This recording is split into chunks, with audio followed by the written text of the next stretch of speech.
আজকে চলে গেছিলাম বান্ধবীকে বার্থডে সারপ্রাইজ দিতে 22শে জুন। তো কি করলাম সেই নিয়েই থাকছে আজকে পুরো ভিডিওটা। না নেই, আমি আমি গিয়ে তো অ্যাক্টিং করবো যে মা দাদা কোথায়।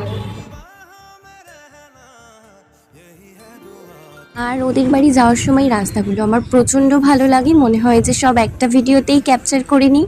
যেতে যেতে মাকেও দর্শন করে নিলাম। আর তোমরা কারা কারা এই মন্দিরে এসছো অবশ্যই একটা কমেন্ট করে যেও।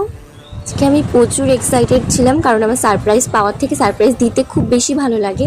তো আজকের ব্লগটা একটু তালগোল পাকানো, তেমন কিছু ক্যাপচার করতে পারিনি এক্সাইটমেন্টে। আমার বান্ধবীর বর এখন প্রপোজ করবে।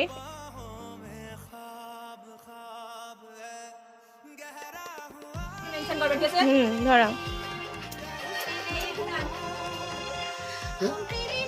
তোমার গাইডদের বলে দাও প্রদীপটা একটু এই মোমবাতিটা একটু ব্যাকা বলে কিছু মনে না বললাম না।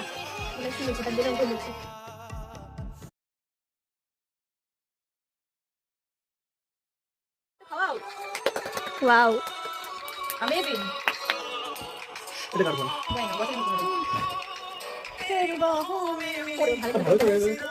বললাম না রেড ভালো। আর আমাদের প্ল্যানটা একদম হঠাৎ হওয়াতেই তেমন কোনো গিফট আমি ওর জন্য নিয়ে যেতে পারিনি, বাট একটা ছোট্ট একটা গিফট নিয়ে গেছিলাম। আরও সারপ্রাইজটা পেয়ে খুব খুশি হয়েছে, সেটা ওর মুখ থেকেই লাস্টে তোমরা শুনতে পাবে। আর এইদিকে কাণ্ড দেখো, ব্যাগটা পেয়ে সবকিছু বের করে অমনি ঢুকিয়ে নিল চকলেটটা, আমাদের কাউকে ভাগ দেয়। কেমন লাগলো এই সারপ্রাইজটা বলুন। ভালো লাগছে।